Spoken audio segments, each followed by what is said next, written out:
જામનગરના ભૂમાફિયા જયેશ પટેલના સાગરીત યશપાલસિંહ જાડેજાએ સરેન્ડર કર્યું.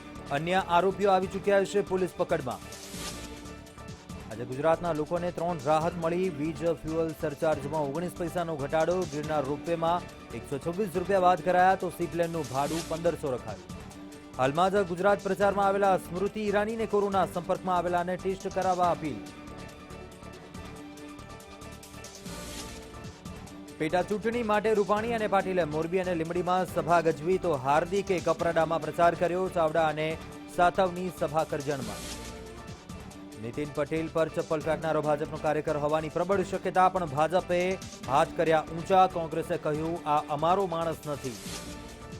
દારૂ મહેફિલ કેસમાં અમદાવાદના call centre king Nirav Raichura સામે ગાળ્યો કસાયો. 2 એજન્સી તપાસમાં જોડાઈ. નીરવના ફોનમાંથી મળી મહત્વની જાણકારીઓ.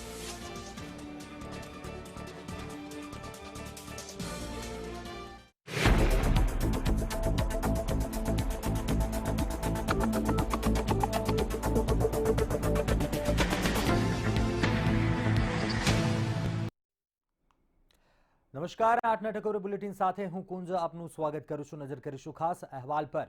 સૌપ્રથમ વાત, કોરોનાને લીધે સુરતના કાપડ માર્કેટમાં ઓનલાઈન વેપારની બોલબાલા વધી છે. વેપારીઓ કાપડની ખરીદી કરવા માટે સુરત નહીં આવી શકતા હોવાથી તેઓ ઓનલાઈન ખરીદી કરી રહ્યા છે. પરંતુ ઓનલાઈન ખરીદી કરવામાં રાજ્ય બહારના વેપારીઓને ચીટરો સાથે પણ પનારો પડી રહ્યો છે. સુરતના વેપારી પ્રગતિ સંઘને 20 કરતા વધુ વેપારીઓ છેતરાયા હોવાની ફરિયાદો થઈ છે.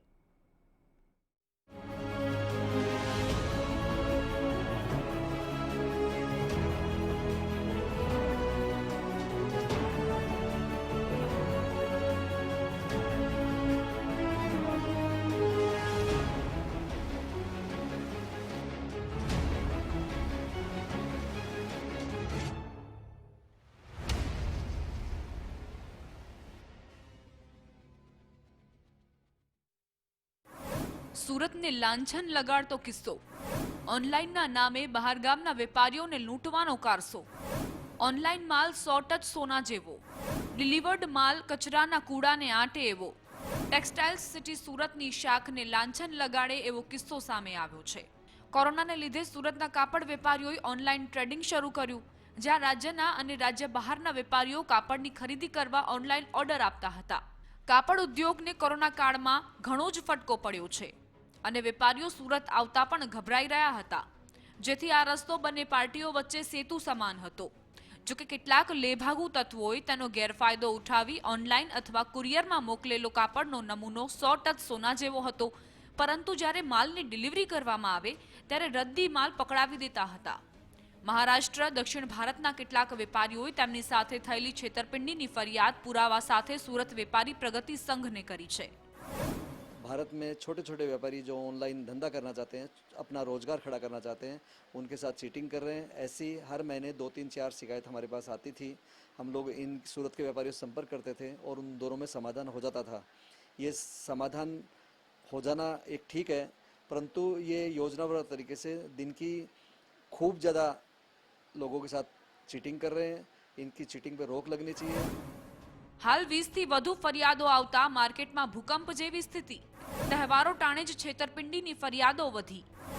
લેભાગુઓ પર નકેલ કસવા કાપડ માર્કેટ સજ્જ. સુરત શહેરમાં કાપડ માર્કેટમાં જ્યાં એક તરફ ઉધાર માલ આપવાની પરંપરા છે અને વેપારીઓને સમય પર પેમેન્ટ પણ મળી જતું હોય છે, છતાં કેટલાક લેભાગુને કારણે સમગ્ર શહેર બદનામ થઈ રહ્યું છે. આ તરફ તહેવારોને લીધે રાજ્ય બહારના વેપારીઓ ઓનલાઈન ઓર્ડર આપી રહ્યા છે અને પેમેન્ટ જે તે વેપારીના એકાઉન્ટમાં જમા કરાવી રહ્યા છે. જો કે લેભાગુ તત્વો માલ નહીં પહોંચાડી છેતરપિંડી કરી રહ્યા છે અને હવે વેપારી પ્રગતિ સંઘ સુરત પોલીસના દ્વાર ખટખટાવવાનું મન બનાવી રહ્યું છે. हम लोगों ने अभी निर्णय लिया है कि पुलिस कमिश्नर साहब से मिलके उनको जो ये प्रकरण चल रहा है चीटिंग का, सूरत शहर को बदनाम करने का, कुछ 8-10 व्यापारी 8-10 मार्केटों में बैठ के पूरे भारत के लोगों के साथ चीटिंग कर रहे हैं, जिससे सूरत बदनाम हो सकता है. इसके लिए इस पर रोकथाम लगे, जो आरोपी है उसके खिलाफ कार्रवाई करे पुलिस. સુનિયોજિત કાવતરાથી છેતરપિંડીનો ગોરખ ધંધો.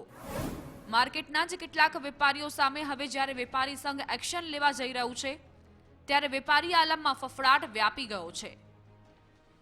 વિશ્વાસ પર ચાલતા ટેક્સટાઇલ ઉદ્યોગમાં હવે ઓનલાઈન છેતરપિંડી થઈ રહી છે અને સમગ્ર દેશમાં સુરતના ટેક્સટાઇલ ઉદ્યોગનું નામ બદનામ કરે એવું એક કાવતરું થઈ રહ્યું છે અને વેપારીઓ પણ ચિંતિત છે સુરતના, અને તેઓ હવે પોલીસ ફરિયાદ કરી રહ્યા છે. ત્યારે આ મુદ્દે વહેલી તકે પોલીસ નક્કર કામગીરી કરે અને સુરતનું જે નામ બદનામ થઈ રહ્યું છે તેને અટકાવે એવી માંગણી સુરતમાં ઉઠી રહી છે.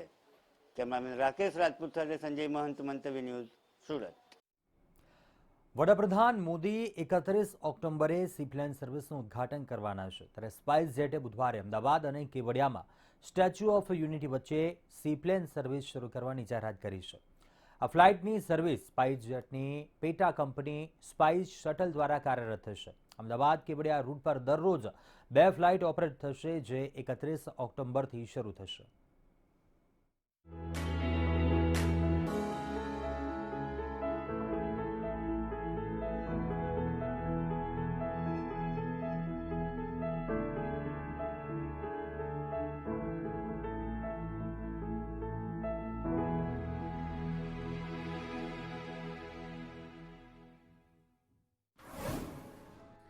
કિંમતોમાં ધરખમ ઘટાડો. વન વે ટિકિટની તોતિંગ કિંમતમાં ઘટાડો. હવે 1500 રૂપિયામાં કેવડિયા પહોંચાશે. પહેલા ગિરનાર રોપવેની ટિકિટને લઈને માથાકૂટ થઈ અને હવે સીપ્લેનની ટિકિટના તોતિંગ ભાડાને લઈ સોશિયલ મીડિયામાં ઉડેલી મજાક ક્યાંક કામ કરી ગઈ હોવાનું સામે આવી રહ્યું છે. પીએમ નરેન્દ્ર મોદીનો ડ્રીમ પ્રોજેક્ટ સીપ્લેન હજુ લોકાર્પિત થાય તે પહેલા જ ટિકિટોની કિંમતોને લઈ ભારે ચર્ચાસ્પદ હતો. જો કે હવે સંચાલક કંપની સ્પાઇસ જેટે સ્પષ્ટતા કરી છે કે ઉડાન યોજના અંતર્ગત all inclusive one way ticket ₹1500થી શરૂ થશે અને આ માટેની ટિકિટ 30 ઓક્ટોબર 2020થી www.spiceshuttle.com પર ઉપલબ્ધ થશે. સીપ્લેનનું સ્પાઇસ જેટ દ્વારા રજૂ કરાયું શેડ્યુલ. ટ્વિન ઓટર 300 સલામત અને સૌથી વધુ લોકપ્રિય સીપ્લેન.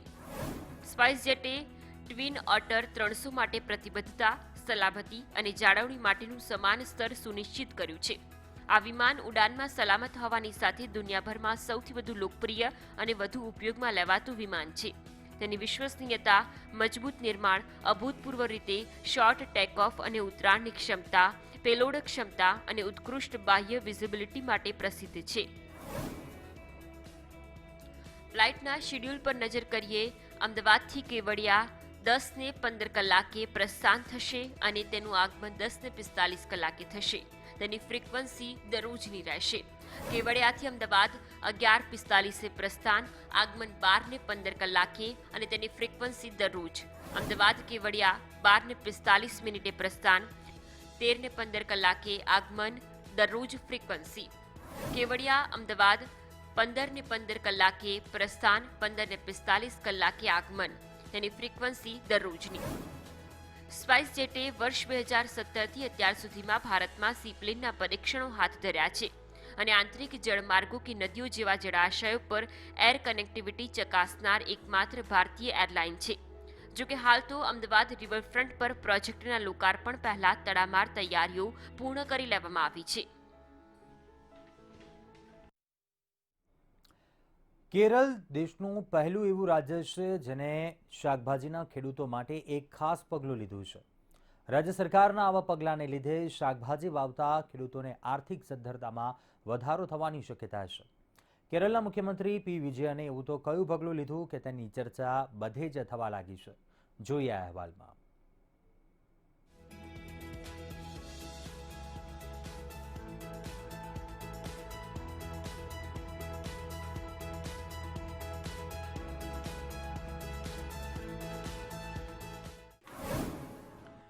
કેરળ સરકારનો ખેડૂતલક્ષી નિર્ણય, ખેડૂતોને આર્થિક સદ્ધર બનાવવાનું આયોજન, શાકભાજી વાવતા ખેડૂતોને થશે લાભ, ઉત્પાદન કિંમતથી 20% વધારે અપાશે શાકભાજીની કિંમત.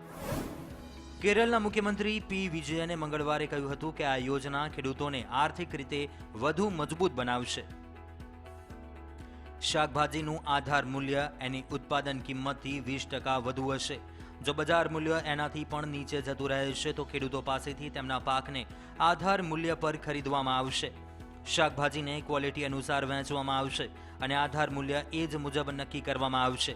કેરળમાં છેલ્લા 4.5 વર્ષમાં શાકભાજીનું ઉત્પાદન 7 લાખ ટનથી વધીને 14.72 લાખ ટન થઈ ગયું છે. કેરળમાં ગ્રેપ્સ, ટામેટા, ડુંગળીના ખેડૂતો હતા પરેશાન. પંજાબમાં પણ કિસાન સંગઠનની છે માંગ. મહારાષ્ટ્રમાં પણ હવે આવી યોજનાઓની માંગણી કરવામાં આવી રહી છે. મહારાષ્ટ્રમાં ખેડૂતો ગ્રેપ્સ, ટામેટા, ડુંગળી જેવા પાકોને લઈને ખૂબ જ હેરાન છે. 3 વર્ષ પહેલા અહીંના ખેડૂતોને ગ્રેપ્સ 10 રૂપિયા કિલોના ભાવે વેચવાની ફરજ પડી હતી, જ્યારે તેનો ઉત્પાદન ખર્ચ 40 રૂપિયા કિલો સુધી આવી રહ્યો હતો.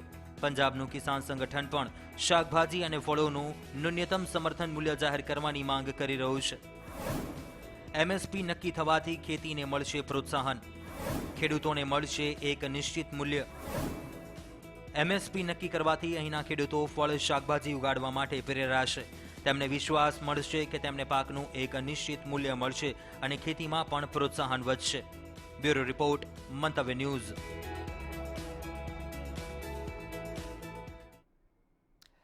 રસોડામાં દરેક ગૃહિણીને જરૂર હોય છે એવા બટાટા, ડુંગળી અને ટામેટા, જેનો ભાવ ફરી એકવાર આસમાનને આંબી રહ્યો છે. અને નિષ્ણાંતો માને છે કે નજીકના સમયમાં ભાવ કદાચ ઘટશે પણ નહીં. અને તેવામાં તહેવારોના સમયમાં લોકોના બજેટ ખોરવાઈ રહ્યા છે.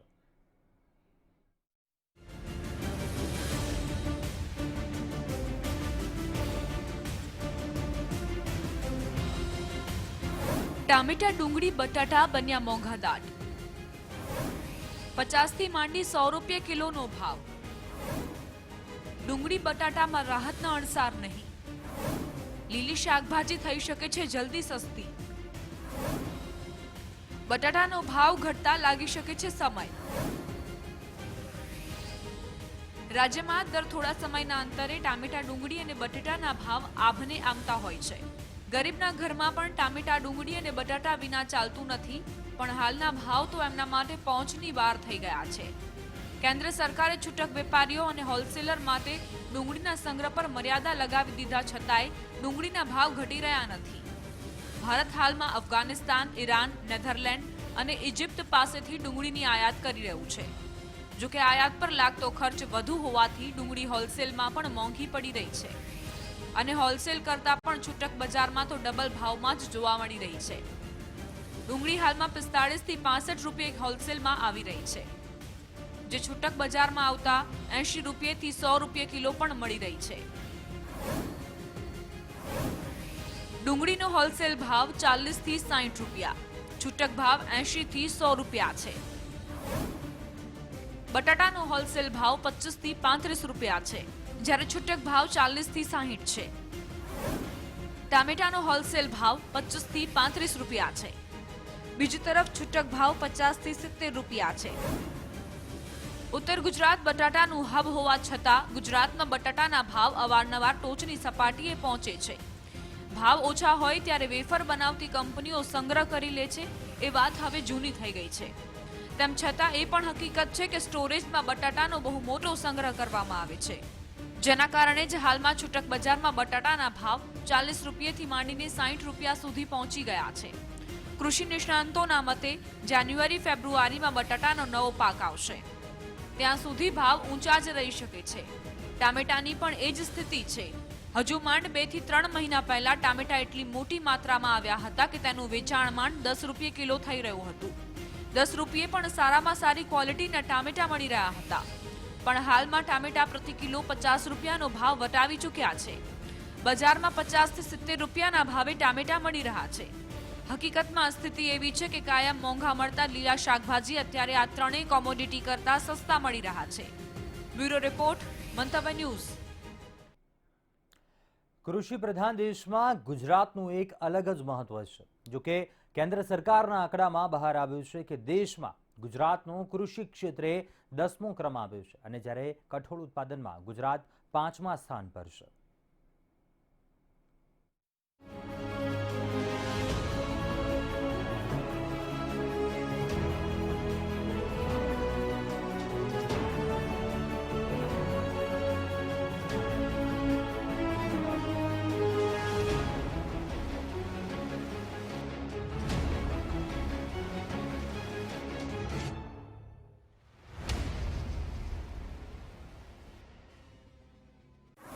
કૃષિ ઉત્પાદનમાં ગુજરાત 10મા ક્રમે, કઠોળ ઉત્પાદનમાં રાજ્યનો 5મો નંબર, રાજ્યમાં 86 લાખ હેક્ટરથી વધુ વાવેતર.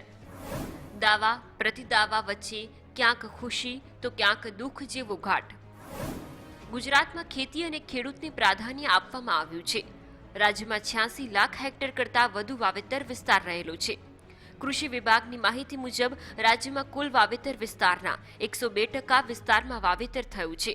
પરંતુ ભારત સરકારના કૃષિ મંત્રાલયના અહેવાલની પ્રાપ્ત થયેલી વિગત મુજબ વાવેતર વિસ્તાર વધ્યાના દાવા વચ્ચે કૃષિ અનાજ ઉત્પાદનમાં દેશના અન્ય રાજ્યોની તુલનામાં ગુજરાત 10મા ક્રમે હોવાની વિગત દર્શાવવામાં આવી છે.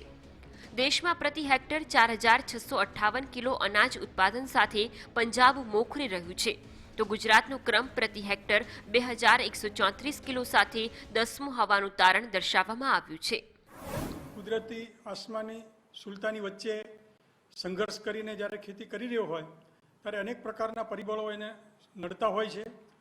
છેલ્લે જ્યારે માલ બજારમાં આવે ત્યારે પણ ભાવની પણ કોઈ અનિશ્ચિતતા હોતી નથી. એના કારણે અનિશ્ચિતતાઓના કારણે પણ આ પ્રકારની પરિસ્થિતિ પેદા થાય છે.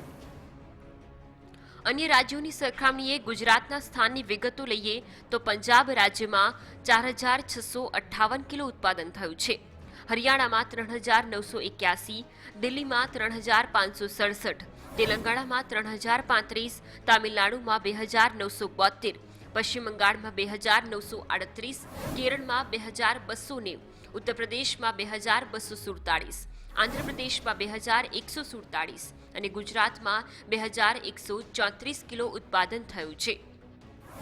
સીડ રિપ્લેસમેન્ટ રેટ ઘણો મહત્વપૂર્ણ. અનાજ ઉત્પાદનમાં ભલે ગુજરાત 10મા ક્રમે હોય, પરંતુ કઠોળ ઉત્પાદનમાં ગુજરાત દેશના ટોચના 5 રાજ્યોમાં સામેલ થયું છે. આ યાદીમાં દિલ્હીએ બાજી મારી છે. આખરે કયા એવા પરિબળ છે જે અનાજ ઉત્પાદનમાં ગુજરાતના ખેડૂતોને આડે આવે છે તો કઠોળ ઉત્પાદનમાં મદદ પણ કરી રહ્યા છે. સીડ રિપ્લેસમેન્ટ રેટ એટલે કે દર વર્ષે એનું બિયારણ જે છે નવું આવવું જોઈએ બજારમાં. હવે અત્યારે પરિસ્થિતિ એવી છે કે આપણે મગફળી જે આપણો અગત્યનો પાક છે તો એનો સીડ રિપ્લેસમેન્ટ રેટ છે એ 1.5 થી 2% કે 3% વધીમાં વધુ હોય છે. એટલે આને આપણે વધુ લઈ જવું પડે, 30% ઉપરાંત આને લઈ જવો પડે. આ જ રીતે બધા પાકોના સીડ જે છે નવા બજારની અંદર આવે અને ખેડૂતોને સમયસર મળે એ ખૂબ અગત્યનું છે. નજર કરીએ કઠોળ ઉત્પાદનમાં કયા રાજ્યો મોખરે છે. દિલ્હી 2000 કિલો ઉત્પાદન, હિમાચલ પ્રદેશ 1938 કિલો ઉત્પાદન, મેઘાલયમાં 1396, ઉત્તર પ્રદેશમાં 1051, તો ગુજરાતમાં 1029, મધ્યપ્રદેશમાં 916, તેલંગાણામાં 861, પશ્ચિમ બંગાળમાં 796 અને તામિલનાડુમાં 648. ગુજરાત સરકાર ખેડૂતોને ખેતીને પ્રોત્સાહન આપવા અનેકવિધ યોજના જાહેર કરે છે, પરંતુ યોજનાનો અમલ તે દિશામાં ત્યારે જ થશે જ્યારે કૃષિ ક્ષેત્રની સચોટ જાણકારી ખેડૂતો સુધી પહોંચશે. વિરેન મહેતા સાથે અરુણ શાહ, મંતવ્ય ન્યૂઝ, ગાંધીનગર.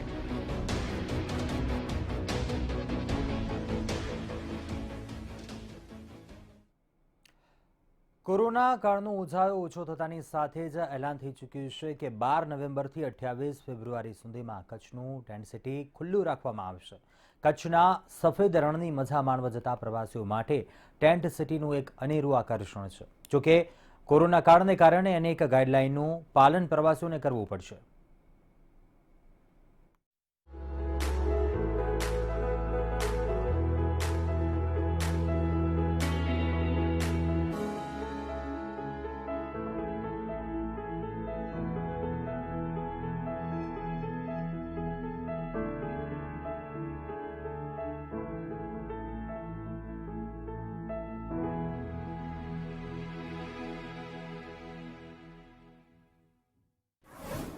સફેદ રણમાં રાતની ચાંદનીનો નજારો, સૂર્યાસ્તની ભવ્યતાનો આનંદ, ધોરડોમાં ફૂલ ગુલાબી ઠંડીમાં પવનના સુસવાટા. કચ્છનું સફેદ રણ વિશ્વ પ્રખ્યાત બની ચૂક્યું છે અને તેની રાતની ચાંદની, સૂર્યાસ્તનો ભવ્ય નજારો અને ફૂલ ગુલાબી ઠંડી પ્રવાસીઓમાં આકર્ષણનું કેન્દ્ર છે.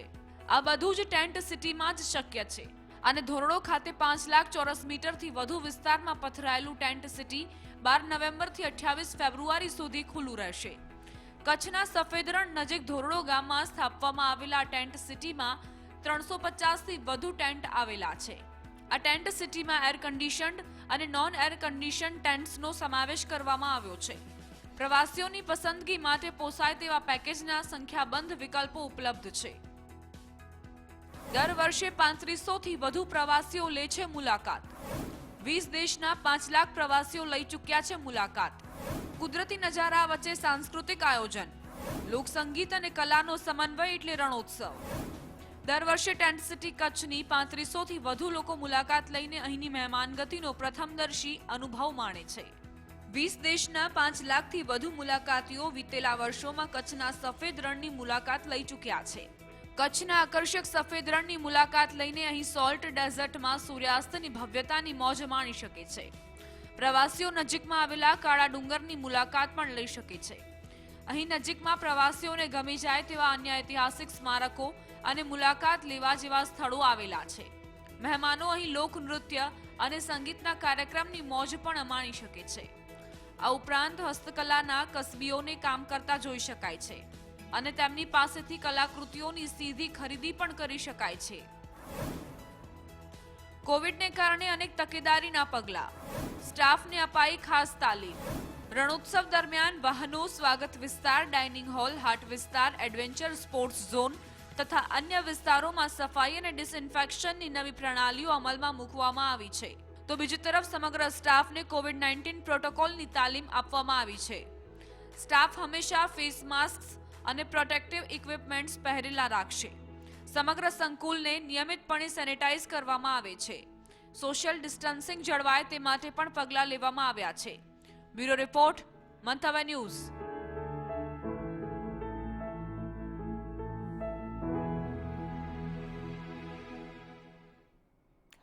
બિહાર વિધાનસભા માટે પહેલા તબક્કાનું મતદાન પૂર્ણ થઈ ગયું છે. 16 જિલ્લાની 71 બેઠકો માટે યોજાયેલા મતદાનમાં 53%થી વધુ મતદાન થયું છે.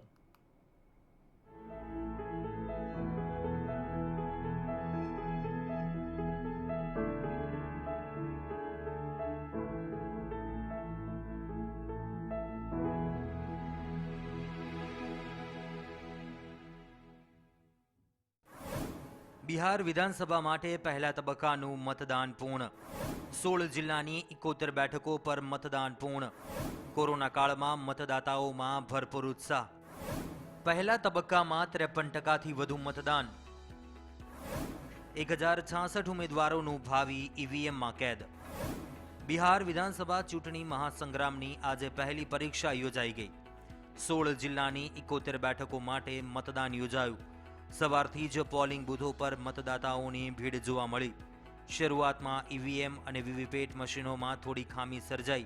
જો કે થોડાક સમયમાં વોટિંગે રફતાર પકડી અને પહેલા તબક્કા માટે 53%થી વધુ મતદાન યોજાઈ ગયું. કોરોના કાળમાં મતદાતાઓમાં ખાસ ઉત્સાહ જોવા મળ્યો. તો બીજી તરફ મતદાન માટે વિશેષ વ્યવસ્થાઓ ગોઠવવામાં આવી. 41,000 तो लगाए गए हैं बीयूज, 71 के आसपास सीयूज और 31,371 वीवीपैट्स.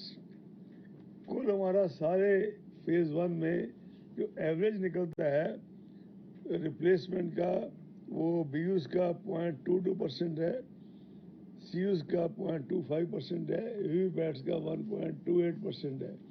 एक जिले में कुछ समस्या हुई थी लेकिन अधिकारियों ने संभाल लिया. ઉલ્લેખનીય છે કે પહેલા ચરણમાં કુલ 2,14,000 મતદાતાઓએ મત પ્રયોગ કર્યો અને 1066 ઉમેદવારોનું ભાવિ ઈવીએમમાં કેદ થઈ ગયું.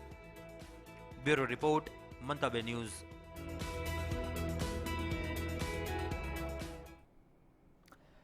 ઉત્તર પ્રદેશમાં રાજ્યસભા ચૂંટણી પહેલા જ માયાવતીને ઝટકો લાગ્યો છે. બહુજન સમાજવાદી પાર્ટીના રાજ્યસભાના ઉમેદવાર રામજી ગૌતમના 10 પ્રસ્તાવકોમાંથી 5એ પીછેહટ કરી છે. બસપાના આ 5 ધારાસભ્યો અખિલેશ યાદવ સાથે બેઠક યોજાતા રાજકારણ ગરમાયું છે. રાજ્યસભાની ચૂંટણી પહેલા બીએસપીને ઝટકો. ઉમેદવાર રામજી ગૌતમના 10 પ્રસ્તાવકોમાંથી 5ની પીછેહટ. બીએસપીના ધારાસભ્યોની અખિલેશ સાથે મુલાકાત. રાજ્યસભા ચૂંટણીમાં ક્રોસ વોટિંગની શક્યતા. ઉત્તર પ્રદેશમાં આગામી મહિનાની શરૂઆતમાં જ રાજ્યસભાની ચૂંટણી યોજાવાની છે. જો કે રાજ્યસભાની ચૂંટણી પહેલા જ બહુજન સમાજવાદી પાર્ટીને જોરદાર ઝટકો લાગ્યો છે. બસપાના ઉમેદવાર રામજી ગૌતમના 10 પ્રસ્તાવકોમાંથી 5એ પોતાનો પ્રસ્તાવ પાછો ખેંચી લીધો છે. તેવામાં હવે રામજી ગૌતમની ઉમેદવારી પર સંકટ ઊભું થઈ ગયું છે. આ 5 પ્રસ્તાવકો જે ખરેખરમાં બીએસપીના ધારાસભ્ય છે અને આ 5 પ્રસ્તાવકોએ સમાજવાદી પાર્ટીના પ્રમુખ અખિલેશ યાદવ સાથે મુલાકાત કરી હતી, જે બાદ હવે બસપામાં બગાવતના સૂર ઉઠ્યા છે. બસપાના 5 ધારાસભ્યોએ અચાનક વિધાનસભાના પોતાના પ્રસ્તાવ પાછા ખેંચવા પહોંચી જતા જ ઉત્તર પ્રદેશના રાજકારણમાં ગરમાવો આવી ગયો હતો, જે બાદ રાજ્યસભાના ઉમેદવાર રામજી ગૌતમને પડતા મૂકવામાં આવી શકે છે. સાથે જ હવે રાજ્યસભા ચૂંટણી નિર્વિરોધ સંપન્ન થઈ શકે છે. બસપાના ધારાસભ્ય અસલમ રાયની, હકીમલાલ બિંદે, હરિગોવિંદ ભાર્ગવ, મુસ્તફા સિદ્દીકી અને અસલમ અલીએ બળવો કર્યો છે. તેમણે બસપાના ઉમેદવાર રામજી ગૌતમનો વિરોધ કર્યો. તેમણે પ્રકાશ બજાજ માટે ખરીદ વેચાણનો ગંભીર આરોપ લગાવ્યો હતો. ત્યારે હવે ઉત્તર પ્રદેશમાં રાજ્યસભાની ચૂંટણી વધુ રસપ્રદ બની શકે છે. મતદાન પહેલા જ સમાજવાદી પાર્ટી, કોંગ્રેસ, બહુજન સમાજ પાર્ટી અને ભારતીય જનતા પાર્ટી વચ્ચે બેઠકોનો ધમધમાટ ચાલી રહ્યો છે. ઉમેદવારોના સમર્થન મેળવવામાં સૌથી વધારે મુશ્કેલી ઉત્તર પ્રદેશના પૂર્વ મુખ્યમંત્રી અખિલેશ યાદવને પડી રહી છે. જોકે તેના ઉપર બહુજન સમાજવાદી પાર્ટીના ઉમેદવાર ભીમરાવ આંબેડકરને પણ જીતાડવાની જવાબદારી છે. ભાજપે 9 ઉમેદવારો ઉતારીને વિપક્ષી દળોની મુશ્કેલીમાં વધારો કર્યો છે, જેને લઈને ચૂંટણીમાં ક્રોસ વોટિંગની પણ શક્યતાઓ સેવાઈ રહી છે. બ્યુરો રિપોર્ટ, મંતવ્ય ન્યૂઝ.